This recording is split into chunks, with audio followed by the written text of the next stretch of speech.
Hello बच्चों, second year संसाधन भूगोल विषय पर आज हम फिर से बात करते हैं। मैंने आपको संसाधन भूगोल का परिचय और परिभाषा बता दी थी।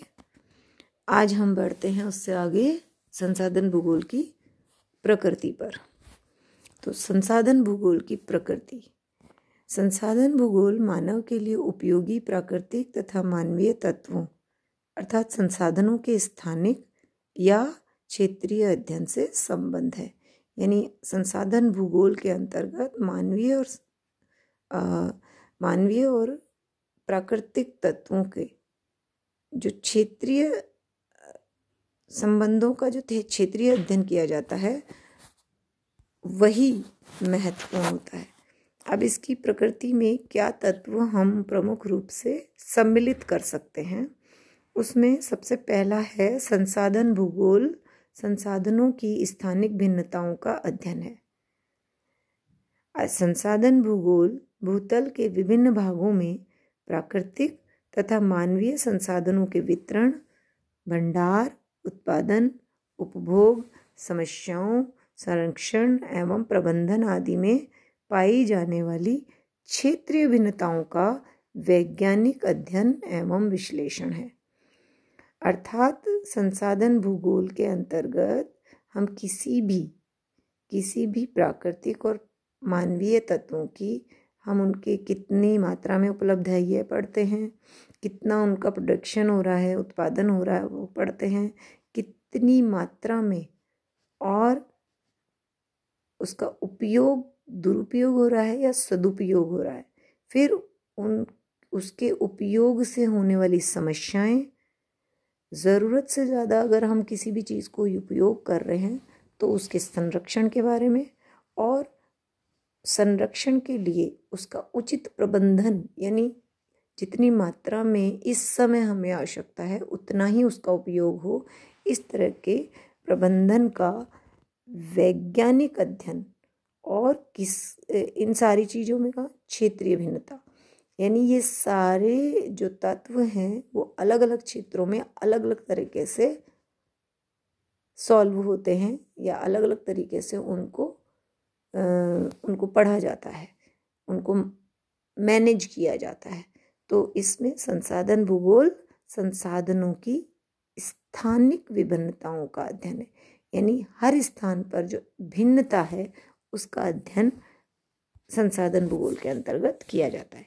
अन्य भूगोलिक तत्वों की भांति विभिन्न प्रकार के संसाधनों के वितरण में भी काफ़ी असमानताएं पाई जाती हैं।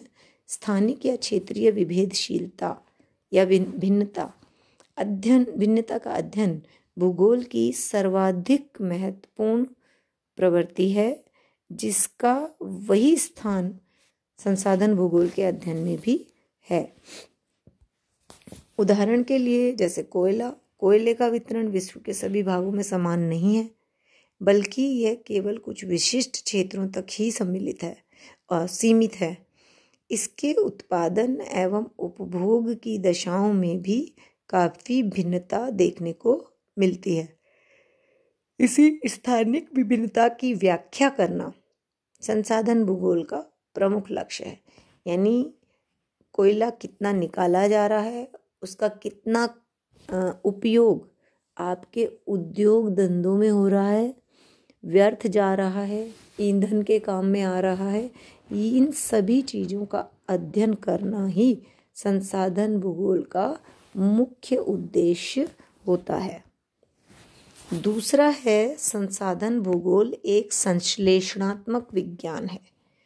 भूगोल का विकास एक संश्लेषणात्मक विज्ञान के रूप में हुआ है। यह एक ओर तो किसी प्रदेश में रहने वाले मानव समाज की भौतिक, सामाजिक एवं आर्थिक आवश्यकताओं का आकलन करता है, और दूसरी ओर विभिन्न क्षेत्रों में विद्यमान मानव उपयोगी प्राकृतिक तथा मानवकृत तत्वों की उपलब्धता और उनकी भौतिक विशेषताओं का विश्लेषण करता है। यानी मानव के लिए क्या उपयोगी है, प्राकृतिक और मानवकृत तत्व की कितनी उपलब्धता है और भौतिक विशेषताएं क्या हैं, इन सब का विश्लेषण संसाधन भूगोल के अंतर्गत किया जाता है और यह कार्य भूगोल के अतिरिक्त कोई अन्य प्राकृतिक या सामाजिक विज्ञान नहीं कर सकता। भूगोल की एक उपशाखा होने के कारण संसाधन भूगोल भी इस संश्लेषणात्मक उपागम का अनुसरण करता है। तीसरा है, भूगोल एक गत्यात्मक विज्ञान है। किसी तत्व में संसाधनता यानी संसाधन होने का गुण स्वयं होता नहीं है उसमें, बल्कि मानव के लिए उसकी उपयोगिता में निहित होता है। यानी मानव जिस वस्तु का उपयोग करता है वही वस्तु संसाधन बन जाती है। तो मनुष्य के ज्ञान और प्रौद्योगिकी के विकास होने पर पहले के अनुपयोगी तत्व भी उपयोगी बन जाते हैं। इस प्रकार ज्ञान और तकनीक में विकास के साथ साथ नए नए संसाधन प्रकाश में आते हैं। इससे संसाधन भूगोल के विषय क्षेत्र में देश काल के अनुसार विस्तार होता रहता है। द्वितीय विश्व युद्ध के पश्चात तीव्र तकनीकी विकास के परिणाम स्वरूप संसाधनों की संख्या एवं मात्रा तथा संसाधन भूगोल की परिधि में उल्लेखनीय वृद्धि एवं विस्तार हुआ है। चौथे नंबर पे है संसाधन भूगोल आर्थिक भूगोल की उपशाखा है। आर्थिक भूगोल के अंतर्गत विभिन्न प्रकार की आर्थिक क्रियाओं के वितरण, प्रतिरूपों तथा उनके कारकों और प्रक्रमों का अध्ययन किया जाता है जो भूतल पर इन प्रतिरूपों की क्षेत्रीय भिन्नता को प्रभावित करते हैं।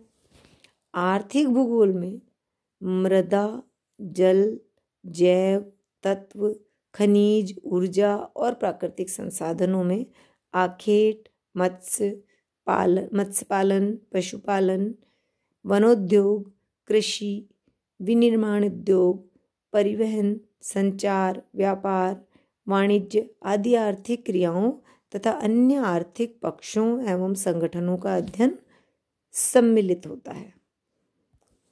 इससे स्पष्ट है कि आर्थिक भूगोल का सर्वाधिक महत्वपूर्ण पक्ष संसाधनों का भौगोलिक विश्लेषण है। इसलिए संसाधन भूगोल को कुछ लोग आर्थिक भूगोल का समानार्थी भी मान लेते हैं। यद्यपि यह उचित नहीं है क्योंकि आर्थिक भूगोल का क्षेत्र संसाधन भूगोल के क्षेत्र से ज़्यादा विस्तृत है, बड़ा है। आर्थिक भूगोल का एक पार्ट संसाधन भूगोल होता है, किंतु इसका बड़ा भाग संसाधनों के अध्ययन एवं विश्लेषण से ही संबंधित होता है। 5वें नंबर पर है कि संसाधन भूगोल एक सामाजिक विज्ञान है। संसाधन भूगोल का केंद्र बिंदु संसाधनों का अध्ययन है। कोई भी तत्व अपने आप में संसाधन नहीं होता और वह तभी संसाधन की श्रेणी प्राप्त करता है जब मनुष्य को उसकी उपयोगिता का ज्ञान होता है।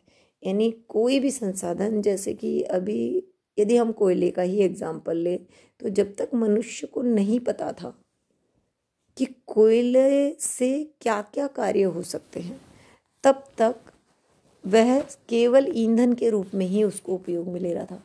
लेकिन जैसे जैसे उन्हें शक्ति के रूप में कोयले का महत्व पता चला, उसके बाद ट्रेन में कोयला काम आने लगा और बहुत सारे उद्योगों में शक्ति के लिए, ऊर्जा के लिए कोयला का उपयोग होने लगा।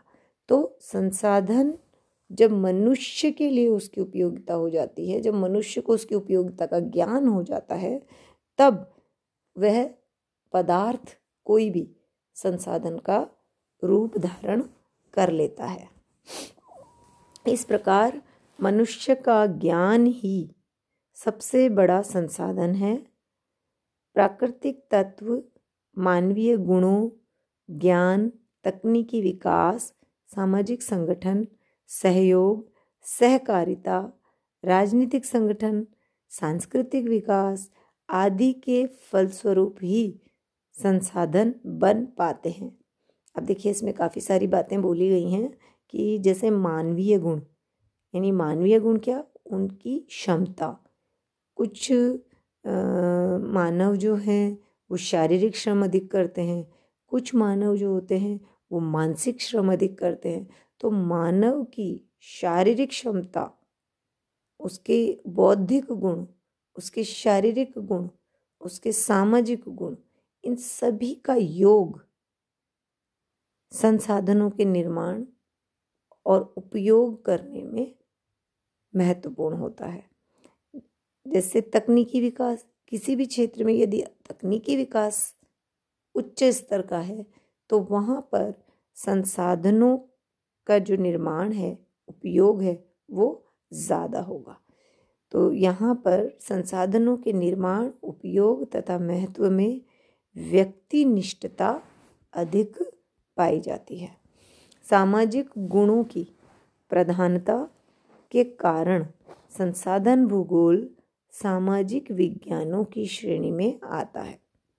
इसके द्वारा प्रतिपादित नियम यथार्थ विज्ञानों की भांति वस्तुनिष्ठ और यथार्थ नहीं होते हैं, बल्कि सामाजिक विज्ञानों की तरह लचीले और परिवर्तनशील होते हैं। ये थी मानव संसाधन भूगोल की प्रकृति कि संसाधन भूगोल में हम क्या क्या अध्ययन करते हैं। अब नेक्स्ट मैं आपको संसाधन भूगोल की विषय क्षेत्र के बारे में बताती हूँ। अगला वीडियो मेरा संसाधन भूगोल के विषय क्षेत्र पर होगा। धन्यवाद।